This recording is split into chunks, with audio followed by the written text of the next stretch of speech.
अपने आत्माओं गीता जी अध्याय नंबर 15 के श्लोक नंबर 1 से 4 में ये वर्णन दिया है कि उल्टा लटका हुआ संसार रूपी वृक्ष है। ऊपर को जड़ है, नीचे को तीनों गुण रूपी शाखा है, रजगुण ब्रह्मा, सतगुण विष्णु, तमगुण शिव जी। और जो संत इसको सब विभाग से ही बता देगा कौन तना किसको कहते हैं, डार किसे कहते हैं, शाखा किसे कहते हैं, पत्ते क्या है, स वेदवित, वे वेद के तात्पर्य को जानने वाला है, वो तत्वदर्शी संत है।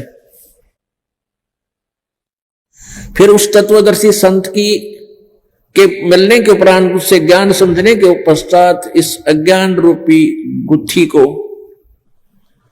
तत्व ज्ञान रूपी शस्त्र से काट के उसके पश्चात उस परमात्मा के उस परम पद को की खोज करनी चाहिए, जहां जाने के बाद ये प्राणी फिर लौट के संसार में कभी नहीं आते, अर्थात पूर्ण मोक्ष प्राप्त करते। अब गीता जी अध्याय नंबर 15 के श्लोक नंबर 16 और 17 में 3 प्रभु बताए हैं, एक सरपुरुष एक अक्षर पुरुष 16वें श्लोक में। और ये दोनों भगवान बताए हैं कि ये भी नासवान हैं और इनके अंतर्गत जितने प्राणी हैं ये इनका भी स्थूल शरीर नासवान है। जीव आत्मा तो वैसे ऑटोमेटिकली स्वाभाविक अमर है। उसके बाद 17वें श्लोक में 15वें अध्याय के गीता जी में कहा है कि उत्तम पुरुष तु अन्य परमात्मा इति उदाहरते, यह लोक तरम आविश्य विभर्ति अवैश्वर है। उत्तम पुरुष, पुरुषोत्तम, पुरुषोत्तम माने श्रेष्ठ प्रभु, वास्तविक परमात्मा, वो तो कोई ऊपर वर्णित 16वें श्लोक में जो वर्णित सरपुरुष और अक्षर पुरुष, इनसे कोई और है, अन्य है। ये सरपुरुष ये ब्रह्म है, सरब्रह्म भी कहते हैं इसको, क्षर ब्रह्म, और अक्षर ब्रह्म ये परब्रह्म है। सरब्रह्म के 21 ब्रह्मांड है और अक्षर ब्रह्म के 7 शंख ब्रह्मांड है।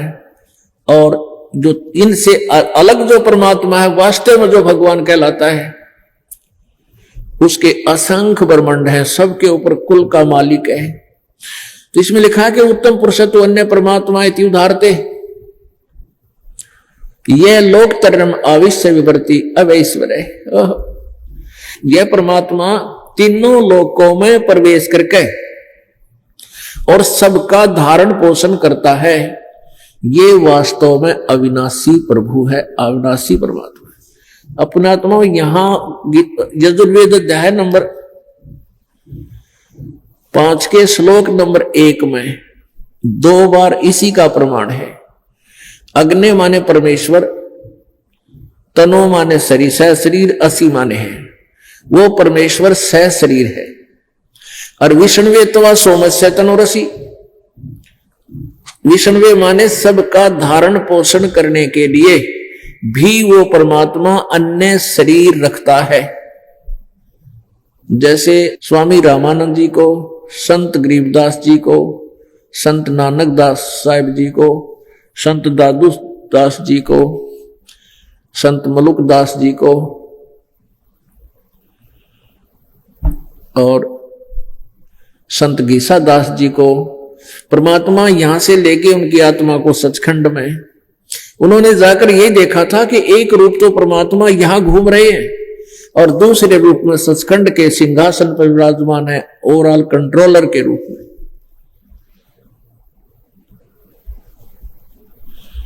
इसी प्रकार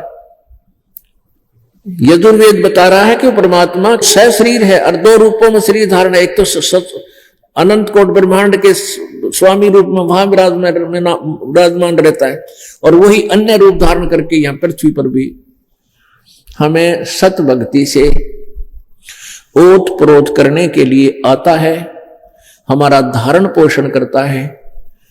वही पर उसी परमात्मा की साधना से, उसी के विधान अनुसार सबको जैसा किया हुआ कर्म ये ब्रह्मा विष्णु महेश देते हैं, उसी का विधान बनाया हुआ है। और वो स्वयं जब यहां आ जाता है तो विशेष राहत देता है।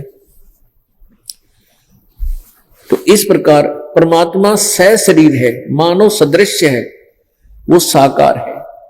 जिन महापुरुषों ने परमात्मा को पाया, साक्षात्कार किया, उन्होंने बताया कि गॉड इज मैन फॉर्म।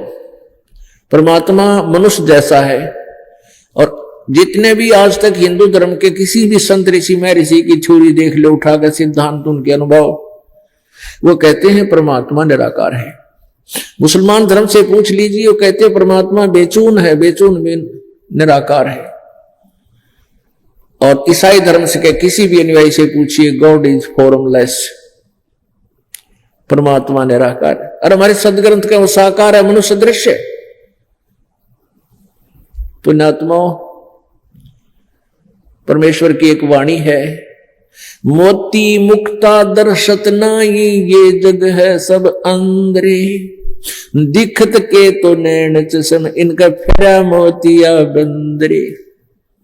सदग्रंथों को पढ़ते थे, सब अध्याय भी करते थे, ये नहीं समझ में आता ये सदग्रंथ हमें संदेश क्या दे रहे हैं। तो परमात्मा कहते हैं, ये जितने भी ये विद्वान थे, मंडलेश्वर थे, ऋषि थे, ये पीर थे, गुरु थे, ये दिखे तो न्यू थे, बड़े विद्वान पुरुष हैं जिन्होंने संस्कृत भाषा आती है, फारसी भाषा आती है और इंग्लिश अच्छी तरह बोल लेते हैं। लेकिन इनका तत्व ज्ञान रूपी मोतियाबिंद हो रहा था, अज्ञान रूपी मोतियाबिंद हो रहा था। तत्व ज्ञान इनको दिखाई नहीं देता था। ये दिखे थे, आंखों वाले पर थे नपटंदे, ज्ञानहीन थे, ज्ञान नेत्रहीन थे। मोती मुक्ता दर्शत नाई, ये जग है सब अंदरे, और इनके दिखत के तो नैन चश्म, इनका फेरा मोतिया बंदरे। अब आपको दिखाते हैं पवित्र बाइबल, देखिएगा। पवित्र बाइबल, संपूर्ण जीवन अध्ययन बाइबल।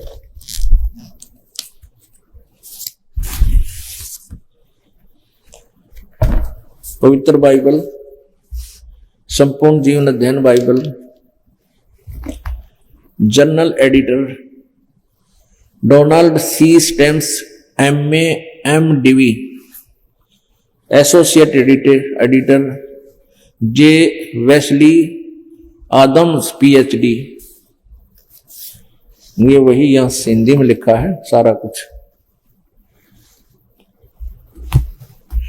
डेविड स्टुअर्ट संपादक, प्रबंध संपादक, अंग्रेजी संपादक, प्रधान संपादक Donald C Stamps MA MDV, संयुक्त संपादक J वेस्ले आदम्स PhD। ये घना, ये मैसूर लाइफ पब्लिशर।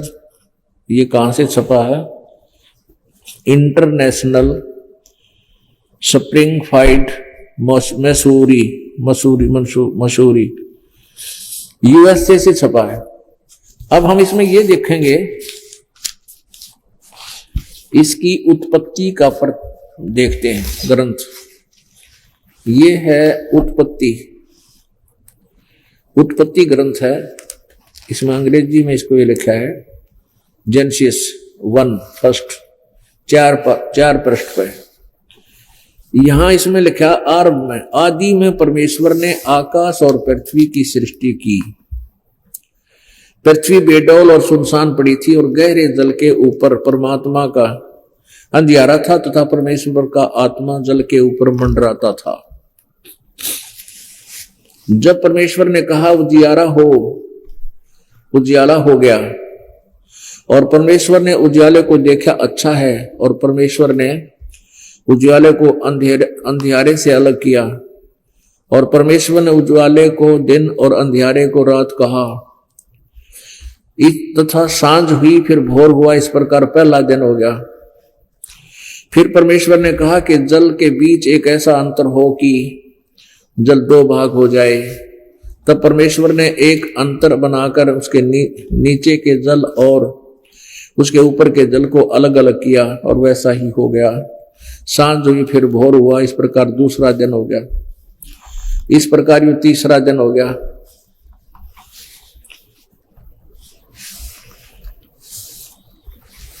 इस प्रकार ये तीसरा दिन हो गया।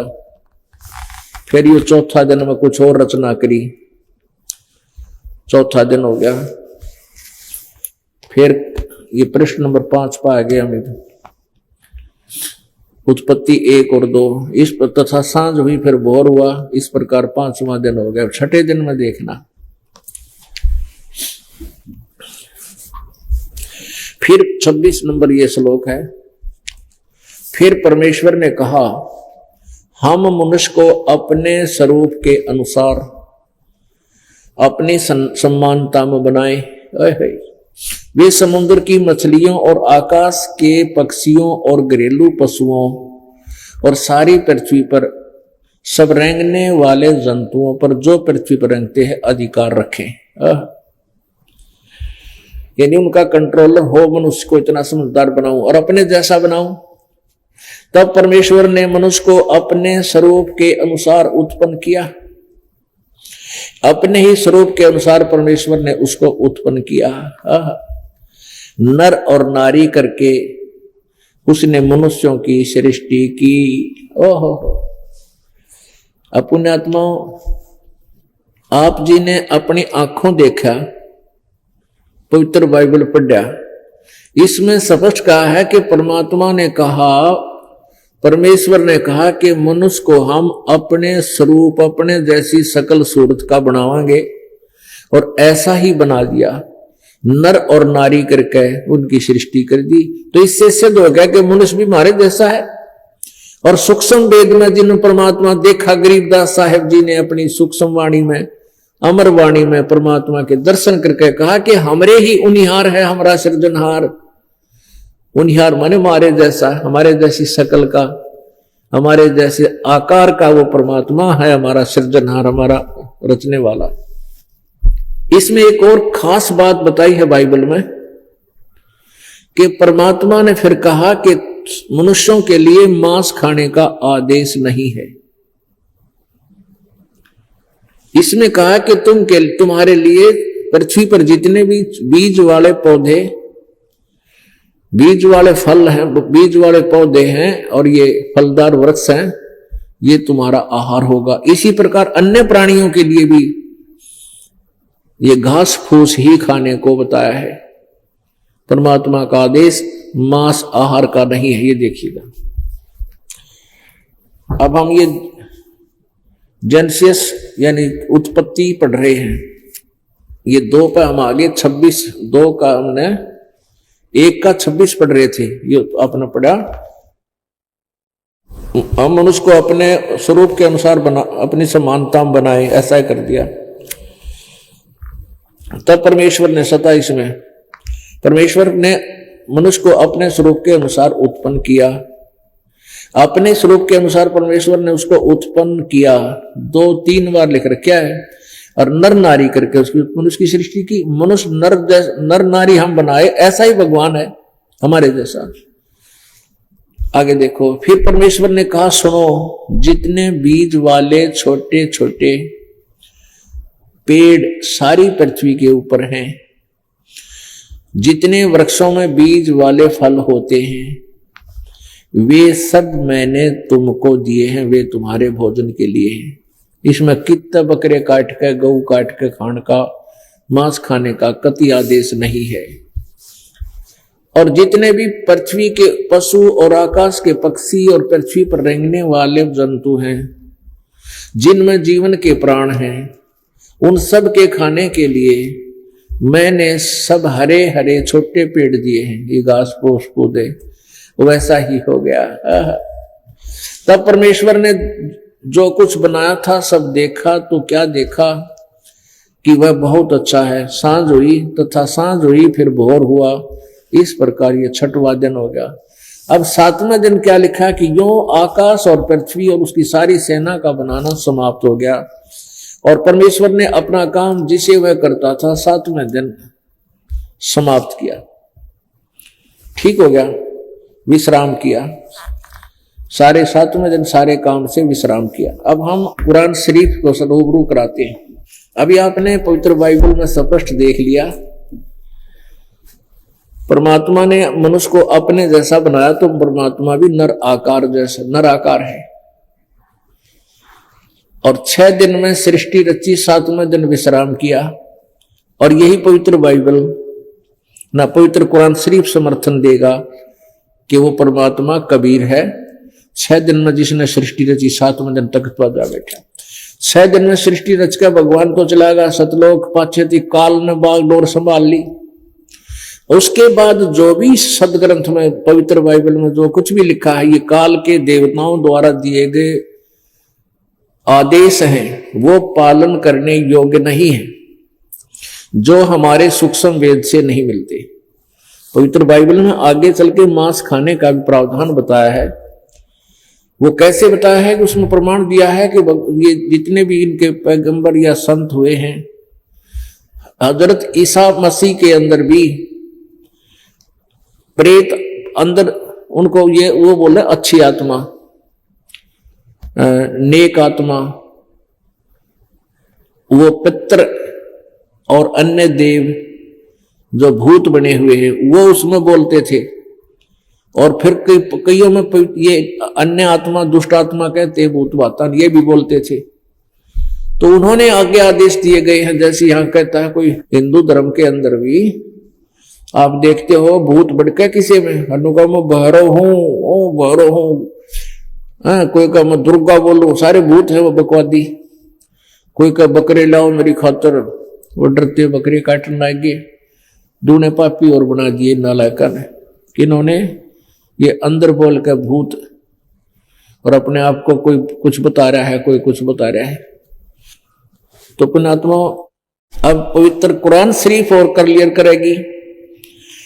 पवित्र बाइबल ने यह क्लियर कर दिया परमात्मा मनुष्य जैसा है, और उसने 6 दिन में सृष्टि रच के अपने निज स्थान पर विश्राम कर दिया। कुरान शरीफ ये बताओगी उसका नाम कबीर है।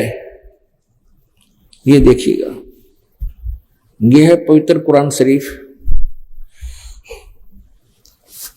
इसमें लिखा है यह वह इल्हामी किताब है, यह वह किताब है जिसमें कोई संदेह नहीं, जिसमें संदेह की कोई गुंजाइश नहीं। यानी इसमें जो लिखा है वो कति सच्ची सच है। देखिएगा, शेरवानी संस्करण है।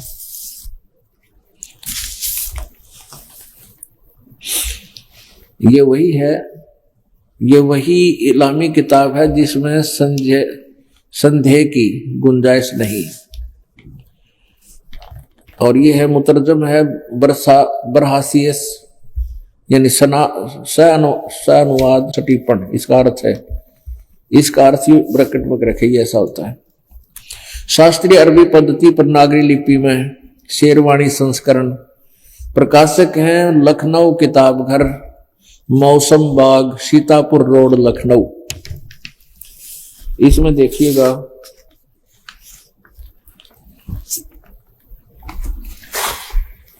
यह है सूरत फुरकानी,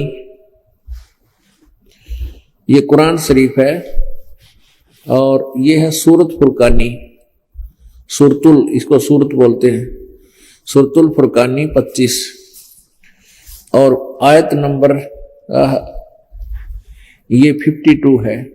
ये पहले तो सारी अरबी भाषा है, ये देखिएगा, ये वाली, ये लैंग्वेज तो है अरबी, और लिपि है या उर्दू। अब इसी लिपि को, इसी लैंग्वेज को फिर इसमें ही देवनागरी लिपि में एज इट इज लिख दिया। यही शब्द उर्दू में है, यही शब्द फिर हिंदी में लिख दिए। कैसे? फला तुतियल काफिरन व जाहिदुम बिही जिहादन कबीरन। ये कबीर शब्द है, इसको कबीरा कहो, कबीर कहो। अब इसके लिए थोड़ा सा कंसेप्ट और क्लियर करना पड़ेगा। इसी कुरान शरीफ की इसी का दूसरा नाम रखा है कुरान मजीद। एज इट इज अक्सर है, एज इट इज, इसमें सब कोई सेंटेंस का भी अंतर नहीं है, लेकिन उसको उच्चारण और लिखने में फर्क हो जाता है। ये क्लियर है, देखिए कुरान मजीद। आसिफ बुक, प्रकाशक आसिफ बुक डिपो, 422 मटिया महल, जामा मस्जिद, दिल्ली 6। और ये देखना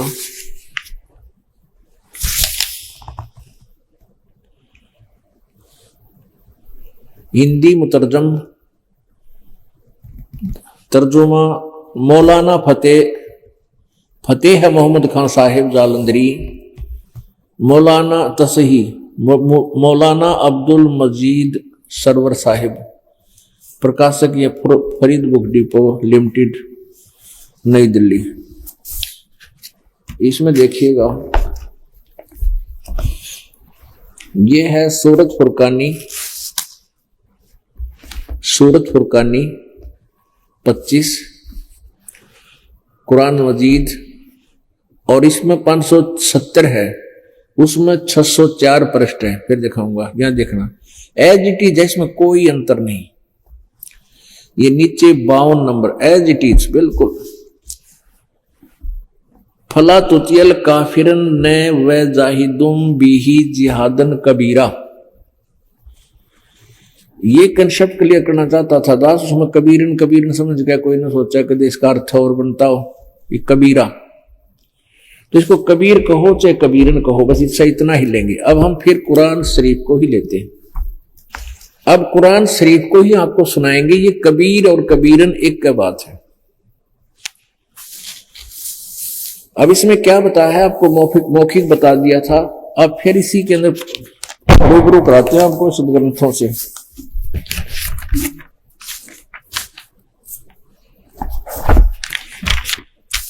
ये देखना, ये कुरान शरीफ वही है जो अभी आपको दिखाई थी।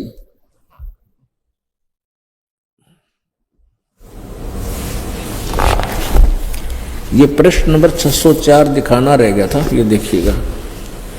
प्रश्न नंबर 604 पे कुरान शरीफ सूरत फुरकानी 25 और आयत नंबर ये देखिए 52।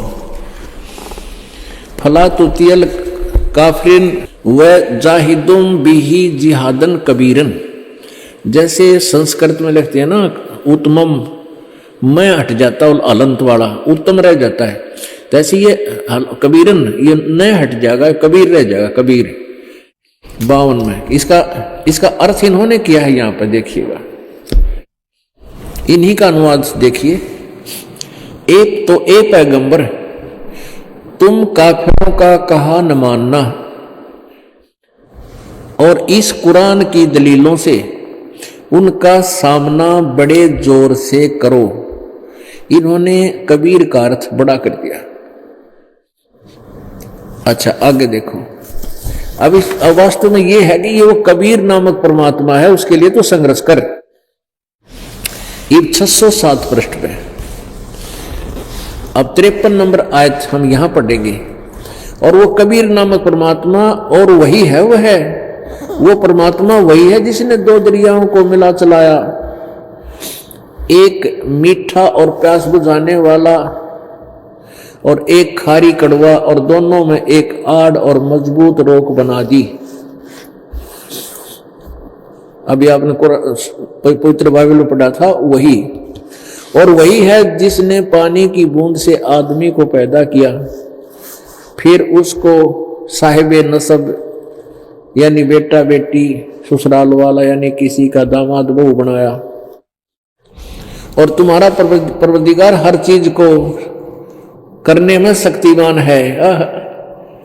और अल्लाह के सिवा, काफिर तो अल्लाह के सिवा ऐसों को पूजते हैं जो न उनको नफा पहुंचा सकते और न उनको नुकसान पहुंचा सकते हैं। यानी देवता तो केवल किया हुआ कर्म ही दे सकते हैं, कम बत्ती नहीं कर सकते, पाप नाश नहीं कर सकते।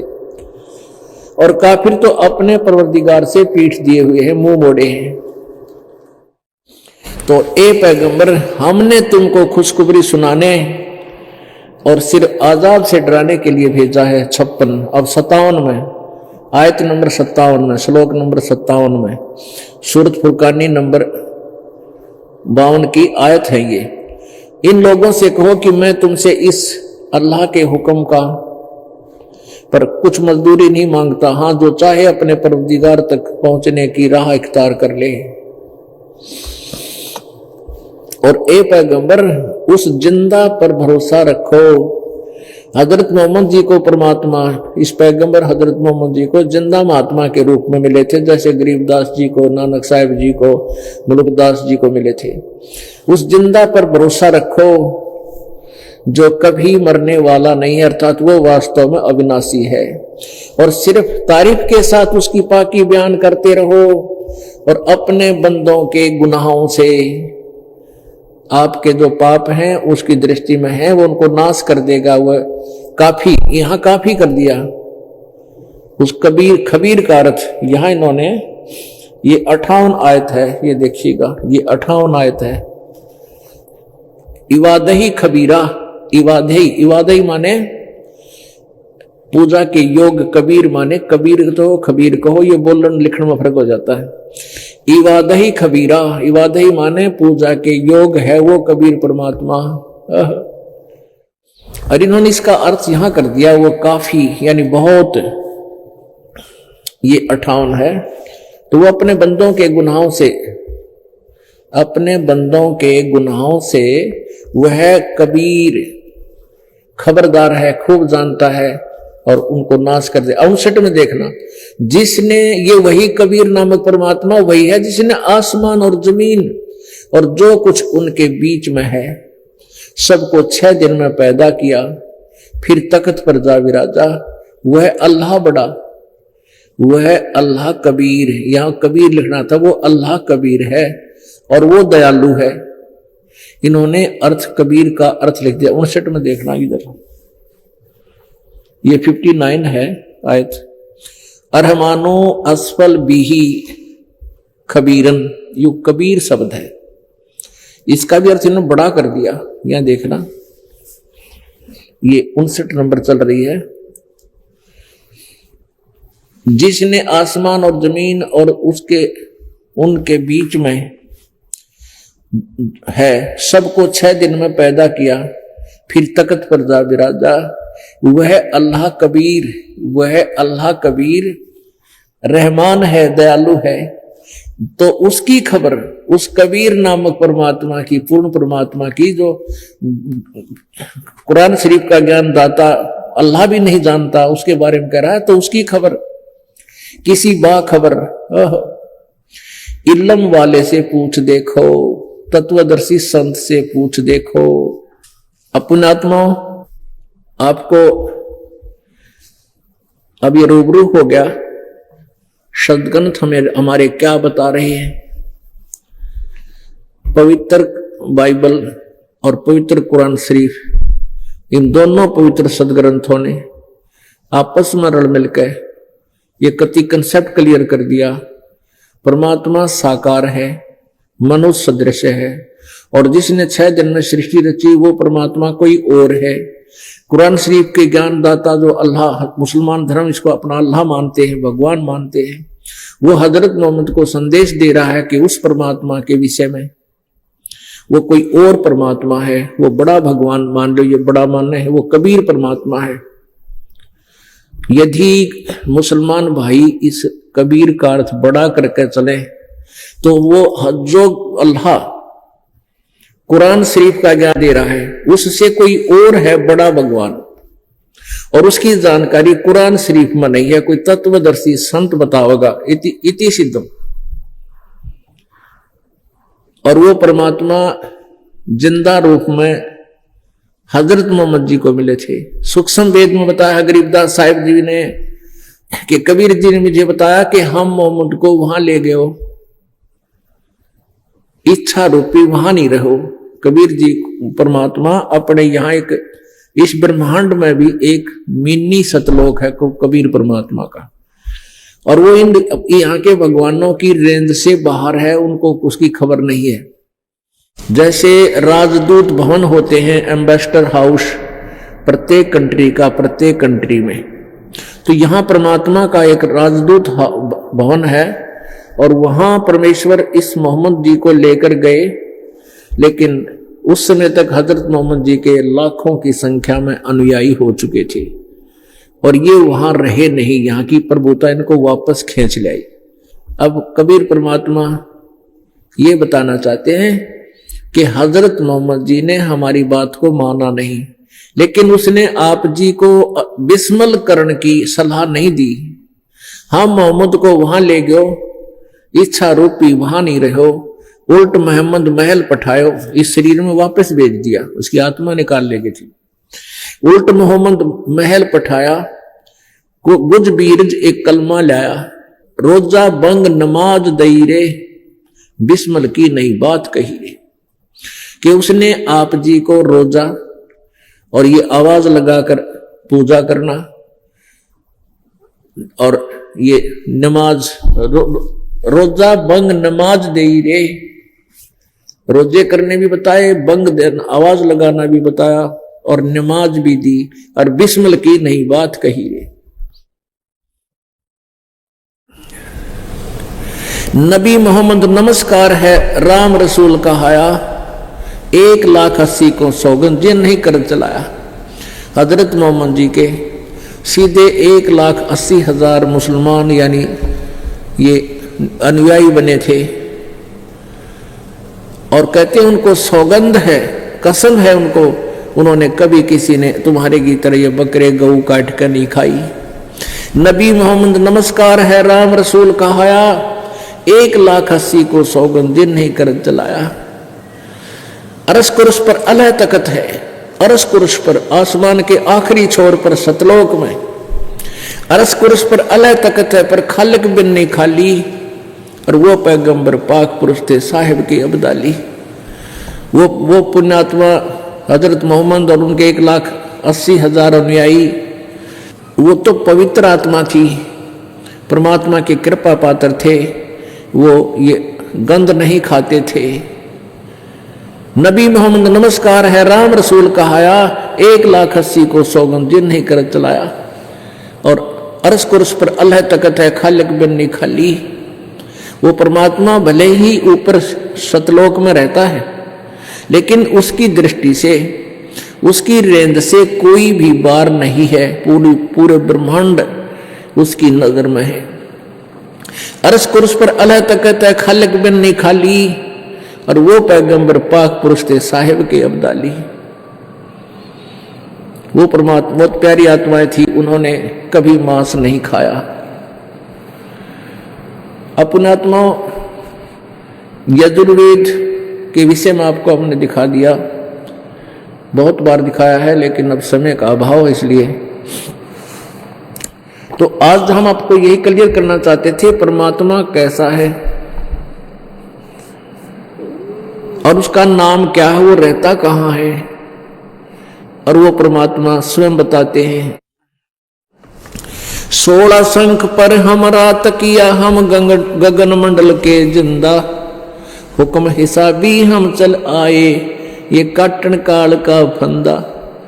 हमारा सतलोक के अंदर 16 शंख कोस की दूरी पर, यहां से सतलोक में हम रहते हैं, वहां हमारा तकिया है, हमारा निज स्थान है। नील पद्म शंख, 16 शंख कोस, एक कोस के अंदर लगभग 3 किलोमीटर होते हैं।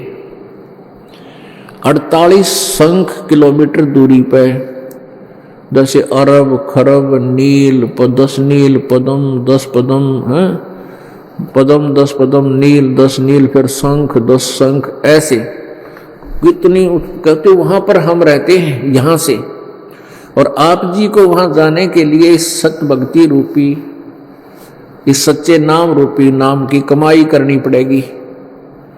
और इसका एक ऐसा विमान बनेगा आपका, आपकी आत्मा को ऐसे स्पीड से वहां ले जाएंगे, कुछ ही पल में आप वहां अपने ही लोक में पाओगे, काल देखता रह जाएगा। मुनात्माओं, जब तक हम साधना भी कर रहे हैं और परमात्मा से परिचित नहीं हो पा रहे, और कौन सी साधना है जो करनी चाहिए, कौन सी ना करनी चाहिए, उसके लिए भी सद्ग्रंथ ही प्रमाण देते हैं। परमात्मा क्या लीला करते हैं, जैसे हमने श्री कृष्ण जी को परमात्मा किस आधार से माना था, इस आधार से माना था कि उन्होंने कुछ ऐसी लीलाएं की, जैसे गोवर्धन को श्री विष्णु जी ने कृष्ण रूप में आकर गोवर्धन नामक एक वो गिरिराज बोल रहे हैं इसको, गोवर्धन पर्वत को, उसको उठा लिया था हाथ पे। और दूसरे श्री राम रूप में विष्णु जी ने आकर लंका पर जाने के लिए समुद्र पर पुल बना दिया था। अब परमात्मा कहते हैं, बोली आत्माओं, यदि तुमने इन्हीं कुछ एक इन कृष्णों को देखकर तुमने श्री राम को यानी कृष्ण जी को भगवान मान लिया, विष्णु जी को, कैसे, क्या बताते हैं, काटे बंधन विपत में कठिन कियो संग्राम, चिन्नो रे नर प्राणिया ये गरुड़ बड़ो अके राम। रामचंद्र जी पुत्र दशरथ अयोध्यावासी, जब सीता जी को रावण उठा ले गया था, पता लगने पर उसके लाने के लिए सेना पार करनी थी, सेना पार होगी, तो वहां क्या कहते हैं कि एक बार नाग फांस छोड़ दिया, एक शस्त्र, और उसमें इतने नाग उत्पन्न हो गए, उन सर्पों ने रामचंद्र जी वाली सारी सेना को ऐसे बांध दिया जैसे बाजरे की पूड़ी बांध दिया करें, हाथ नीचे को, और उनको जकड़ लिया लपेटे लाके, और ऐसे माथे पर डंक कर लिया। रामचंद्र भी बांध दिया, लक्ष्मण भी बांध दिया, सारी सेना बांध दी, अन्यों खड़े चुपचाप, कुछ करने योग्य नहीं। कहते हैं फिर गरुड़ को याद किया आपत्ति में, विपत्ति में, और गरुड़ पक्षी ने आकर वह नाग काटे खाए। तब रामचंद्र जी बंद मुक्त हुए।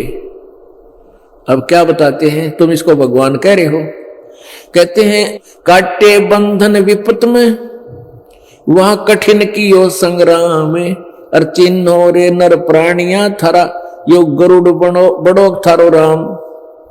कि तुम्हारा यो गरुड़ बड़ा होया, ताकतवर होया, थारा राम होया, जिसने राम के भी बंधन काटे, बंद काटी इसकी। फिर क्या बताते हैं, समुद्र पाट लंका गयो सीता को भरतारे, अगस्त ऋषि ने ये सातों पी लिए, इनमें कौन करतार। यदि तुम इस दृष्टिकोण से श्री रामचंद्र जी को भगवान मानते हो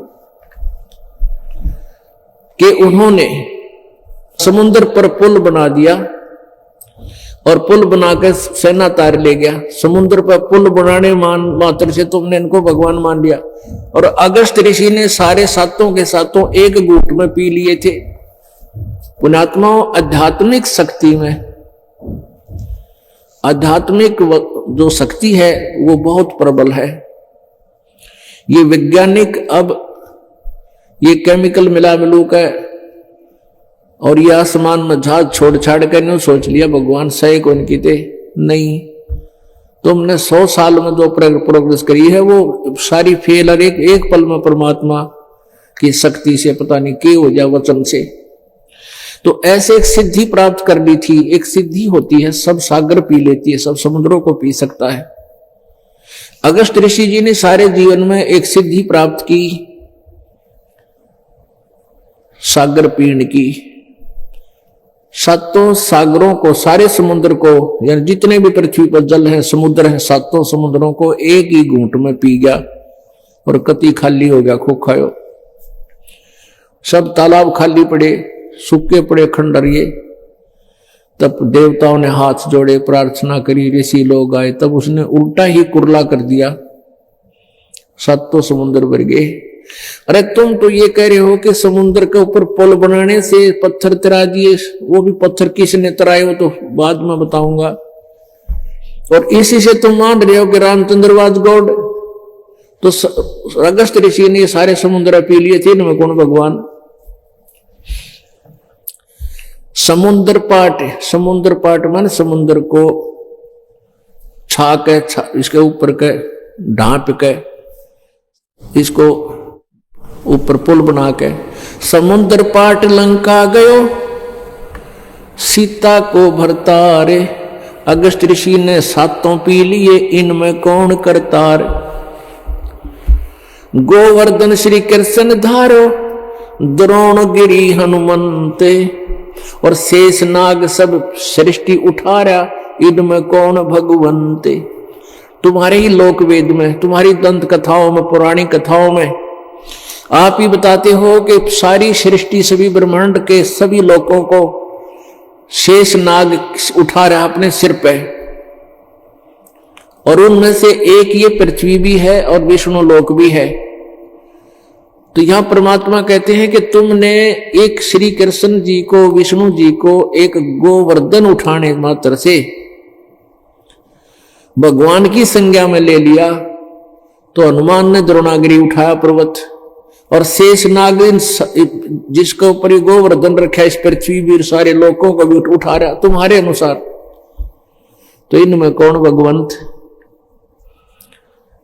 गोवर्धन श्री कृष्ण धारो, द्रोणागिरी हनुमंत, शेष नाग सब सृष्टि उठाई, इनमें कौन भगवंत। फिर इनमें कौन भगवान होया, क्यों मती मारी गई तुम्हारी। कबीर परमेश्वर ऐसी खरी खरी सुनाया करते थे।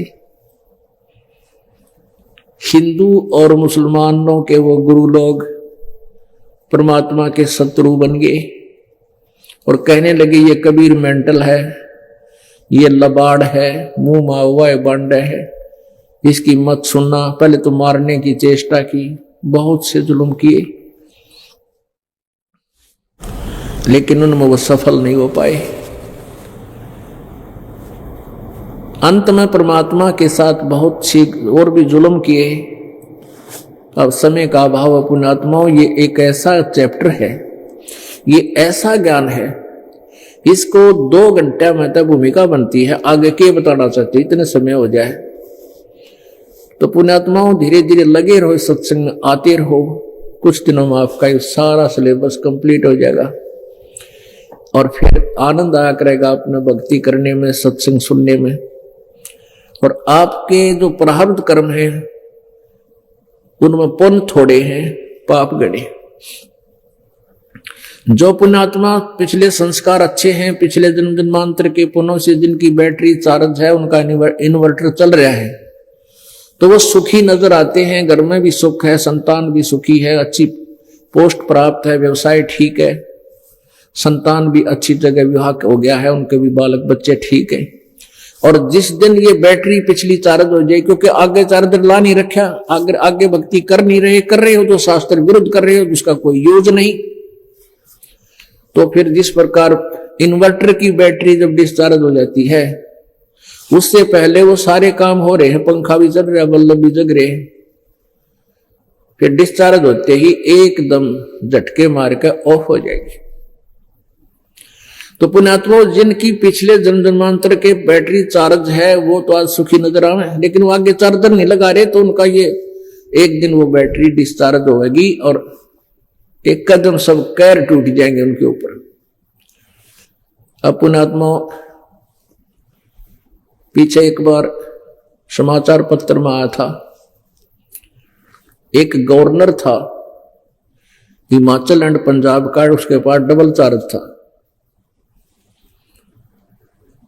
और जब तक उसकी बैटरी चार्ज थी, अच्छी पोस्ट रही, गवर्नर तक की पद को पा गया।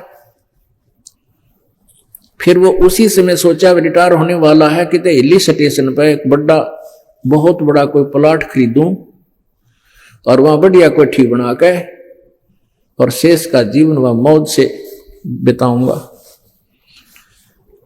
तो ऐसे उसने कोई प्लॉट खरीदना था 3 करोड़ का। आज से 30 साल 20 साल पहले की बात है, 25 साल। उसने हेलीकॉप्टर में 3 करोड़ रुपये धर लिए। 3 करोड़ रुपये के थोड़े हो हैं, 100 के नोट से जब तक पूरा वजन हो जाता उसमें हो जाता था। हेलीकॉप्टर में जा रहा था सपरिवार, और वहां एक्सीडेंट हो गया, वो क्रैश हो गया हेलीकॉप्टर। वो गवर्नर साहब भी मर गया, उसके बच्चे एक परिवार था गेला वो भी मर गया, और उन नोटा ने भेड़ खावा उड़ा पड़े पड़े ने, वो गडरिए ठा ले गए कुछ तय, और उसने कोई पानी पैनिया नहीं मिला। तो पुण्यात्मा आप जी कुछ ऐसे हो जिनके पास पिछले संस्कार हैं को नहीं, पिछली बैटरी इतनी चार्ज है नहीं, गरीब से हो, लेकिन आपके भक्ति कर्म बहुत अच्छे हैं, आप जी को यू मार्ग मिल गया। अब आप क्या बैटरी चार्ज उनका चार्जर लग गया, शास्त्र अनुकूल साधना आपको प्राप्त होगी। अब आपकी बैटरी चार्ज हो रही है, और जो भक्ति नहीं करते आपको सुखी नजर आते, उनकी बैटरी डिस्चार्ज हो रही है, उनके पुण्य नाश हो रहे हैं। और एक दिन आपका और उनका अलग डिफरेंस हो जाएगा, उनकी दुर्गति होगी और आपके सुखों की कमी नहीं रहेगी। आपके ऊपर आने वाली आपदाएं ऐसे टलेंगी, दुनिया देखती रह जाएगी। इसलिए उस परमात्मा की भक्ति करो, अन्यथा ये मानव शरीर फिर नहीं मिलेगा, फिर पछताना पड़ेगा। ये संसार समझदा नाही कहंदा श्याम दोपहरे नू, गरीबदास ये वक्त जात है रोगे इस पैरे नू। हम सत भक्ति ना करके अन्य साधनाएं जो कर रहे हैं, और इस काल के लोक में हम बहुत कष्ट उठा रहे हैं। यहां हम जो परमात्मा कहते हैं कबीर जी के झूठे सुख को सुख है, ये मान रहा मनमोद, ये सकल चबीना काल का कुछ मुख में कुछ कोथ, या कोई सुखी प्राणी नहीं है। यहां तो परमात्मा कबीर जी कहते हैं कि कबीर ये माया अटपटी सब गट आन अड़ी, और किस किस ने समझाऊं या कुआ भांग पड़ी। काल की त्रिगुणमयी माया से हम सभी इतने प्रभावित हो गए, जैसे किसी ने भांग पी रखी हो, शराब पी रखी हो, और शराब पी के प्राणी कोई पड़ा है बाहर जून के महीने में राजस्थान हरियाणा के अंदर, और उसको कोई कहता है कि उठ ले भाई, तेरे पसीने आ रहे हैं, बुरा हाल हो रहा है, तेरे मुंह में झाग आ गए, प्यासा मर रहा, चल तुझे उठाकर छाया में बैठाता हूं। और वो शराबी कहता है जोड़ने मौज हो रही है। अब उसने हुआ है मौज के पता नहीं नशे में गधा किच पड़ा हो। तो हम इस नकली सुख ने इसलिए कहे हमारे ठाठ हो रहे हैं, झूठे सुख को सुख कहते हैं। ये संसार समझदा नाही कहंदा श्याम दोपहरे नू, दोपहर की धूप जले, दिन के 12 बजे जून का महीना, और उसने भी नहीं होगा, शराबी नहीं होगा, मौज हो रही है, छेड़े मत, कोई गर्मी नहीं सता रही, और पसीने आ रही, झागा रहे मुंह में। हमारी आदत होगी, जैसे कोई व्यक्ति कोर्ट में जा रहा है कचहरियों में, और वहां रिश्तेदार आ गया, दोनों हैंड शेक करेंगे, और क्या हाल है, लोग कहेंगे मौज हो रही है। अरे भले आदमी, कोर्ट में और मौज का के मेड़ सब घी बंधी रहे हुआ पड़ता है। सिर्फ हाथ मिला के ये उच्चारण सिर्फ हमारे मुंह पर चढ़ रहा है, और क्या हाल है, ठीक ठाक मौज हो रही है। कोर्ट में मौज, दोनों दुखी जा रहे, रिश्तेदार भी किसी ने सता रहा, खराब भी या दुखी किया हुआ किसी का वहां है।